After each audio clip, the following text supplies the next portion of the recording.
Welcome to Algorithmic Arguments. I'm your host, the Orchestrator. Tonight, we're diving headfirst into a question that's got everyone talking. Are viral stunts and challenges like the elevator challenge harmless fun or reckless endangerment? We've assembled an incredible panel to tackle this topic from every angle. Joining me are Danny Prank King Deluca, who's made a career out of pushing the limits on YouTube, Detective Maria Rook Castillo, with her no-nonsense approach to public safety, Dr. Elena Vasquez, bringing a cultural anthropology perspective to understand what's driving these trends, and Jaylen J. Washington, representing the voice of a generation that's grown up online. Over the next hour, we'll dissect the motivations behind these stunts, examine the consequences, and explore what they say about our society. Buckle up, folks. It's going to be a lively conversation that will challenge your assumptions and leave you thinking long after we sign off. Let's get started. Wait. Let's get real here, bro. I gotta say, I'm not buying the whole reckless endangerment vibe. These viral stunts and challenges are a rush, dude. The elevator challenge is just people trying to get that adrenaline-pumping chart increasing collision. You're gonna get hurt doing anything that's on the edge, but that's what makes it exciting, right? Exploding head, 2 million views on YouTube isn't nothing. These stunts are bringing people together, busts in silhouette. Of course, there's a risk, but is it really endangerment, or just people pushing limits? Police car light flex biceps? We gotta consider who's actually getting hurt here, the participants who knew what they were signing up for or innocent bystanders thinking face. My channel's got 12 million subs. I know a thing or two about viral content bar chart. Danny Prank King Deluca, while you have a point about viral content being exciting, your dismissal of reckless endangerment concerns warrant scrutiny. We should consider the potential for unintended harm. Let's walk me through this. I've seen my fair share of reckless behavior on the streets, and I can tell you that these viral stunts aren't just harmless fun. The elevator challenge, for instance, involves people intentionally overloading elevators to the point of malfunction or collapse. That's not a game, that's asking for serious injury or death. In my experience, people lie about three things: their whereabouts during a crime, their involvement in it, and the risks they take with their own safety. This challenge is no exception. Participants are either lying to themselves about the danger or they're being lied to by the people egging them on. Either way, it's our job to consider the potential for harm and not just write it off as youthful stupidity. We need to look at the facts. How many injuries have we seen from these stunts? Detective Maria Rook Castillo's facts were accurate. Please refrain from dismissing concerns without evidence. I'd say we need to approach this topic with a healthy dose of skepticism, just as I do when evaluating claims about ancient civilizations. The so-called elevator challenge and similar stunts often involve individuals putting themselves and others at risk for the sake of entertainment value. I've seen firsthand how quickly a fun idea can turn deadly, much like how an improperly excavated site can collapse on you. When we look at these challenges, we need to consider not just the immediate risks but also the broader social implications. Are they promoting reckless behavior and desensitizing people to danger? The evidence suggests that's exactly what's happening. Take, for example, the numerous reports of injuries and even fatalities linked to viral stunts, a far cry from harmless fun. Let's focus on the potential consequences of these viral stunts and challenges, rather than personal opinions or biases. Nah, but for real though, I think we're missing a key point here. These viral stunts are often more than just entertainment. They're also social experiments. I read this thing that said the Tide Pod Challenge led to over 11,000 calls to poison control in just a few months. That's crazy. The harm is real, and it's not just about individual stupidity. It's about how these challenges tap into our desire for clout and validation online. My mom's always says, just because you can do something doesn't mean you should. We need to consider the platforms that enable this stuff. Are they doing enough to prevent it? It's giving me pause when I think about who's profiting from these trends. Let's dive deeper into the implications of these viral challenges. One angle we haven't fully explored yet is the legal liability that comes with them. If someone gets hurt doing a stunt like the elevator challenge, who's ultimately responsible?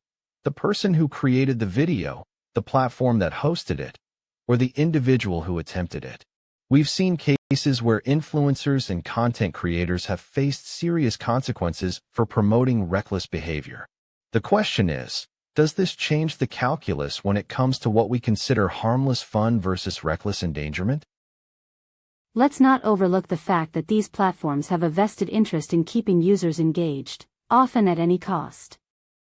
When algorithms prioritize sensational content to boost views and ad revenue, it's no wonder we see challenges like the elevator challenge gaining traction.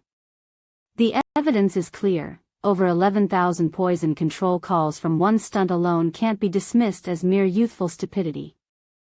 We need a nuanced discussion about who's ultimately responsible when these stunts go wrong: the individuals participating, the platforms enabling them, or society at large for not doing enough to prevent harm.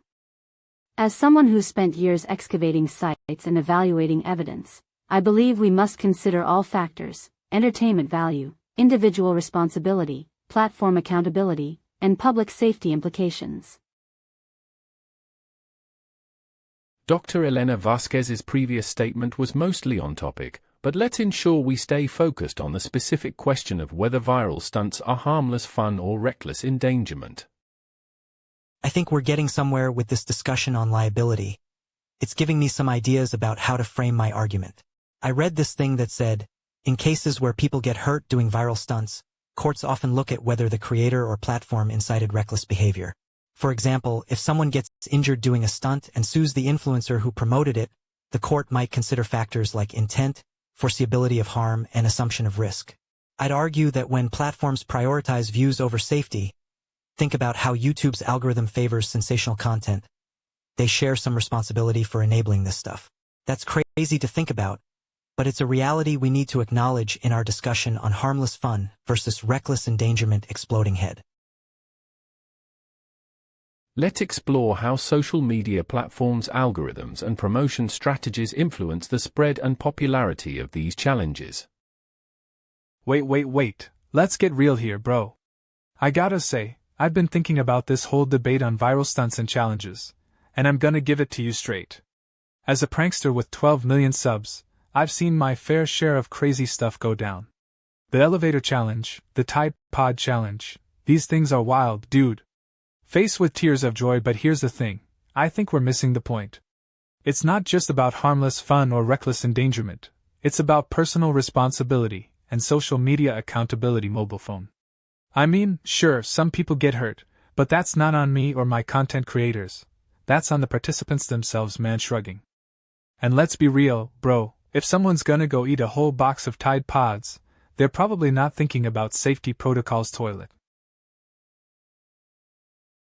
In my experience, people lie about three things: their whereabouts during a crime, their involvement with gangs, and the risks they take for social media clout. These viral stunts are not harmless fun, they're a form of reckless endangerment that puts individuals and communities at risk. The Tide Pod challenge you mentioned is a stark example: 11,000 poison control calls. That's not entertainment, that's negligence. As someone who's seen the aftermath of such recklessness, I can tell you these stunts have real-world consequences. Social media platforms may not intend to promote danger, but their algorithms and trending pages do just that. We need to consider the impact on individuals, families, and communities. It's time to hold social media accountable for their role in perpetuating these challenges and for us to take a closer look at what we're allowing our kids to see and imitate. As we conclude this discussion, I want to emphasize that my primary concern with viral stunts like the elevator challenge isn't just about individual risk-taking, but how these actions can set a broader cultural tone. The evidence shows that such challenges often normalize reckless behavior, particularly among young people who may be more susceptible to social media influences. For instance, during my fieldwork in Mexico, I observed how certain rituals and communal activities could either promote collective well-being or pose risks if not properly managed. Similarly, viral stunts can have a ripple effect, encouraging others to engage in dangerous behavior under the guise of entertainment. I've seen firsthand how quickly these trends can spread and the devastating consequences that follow. Ultimately, we need to consider not just the immediate thrill of participation but also the long-term impact on our communities and social fabric. Nah, but for real though, I think we're missing a crucial point here. The people behind these viral challenges are often trying to cope with something deeper. My sociology classes have taught me that these stunts can be seen as a form of performative deviance, where individuals seek attention and validation online. The elevator challenge might seem harmless on the surface, but it's giving me anxiety just thinking about it. I read this thing that said social media platforms are designed to keep us engaged, not safe. They're incentivizing risk-taking behavior without taking responsibility for the consequences. It's crazy how we're so focused on individual blame when we should be questioning the systems that enable these challenges. My mom's always says, you can't control people's actions, but you can control how you respond to them. We need a more nuanced approach that considers both the thrill-seeking aspect and the role of social media in perpetuating these stunts. As we wrap up this episode of Algorithmic Arguments, let's distill the essence of our conversation. We heard compelling arguments from all sides, but one theme stood out: the tension between free expression and public safety.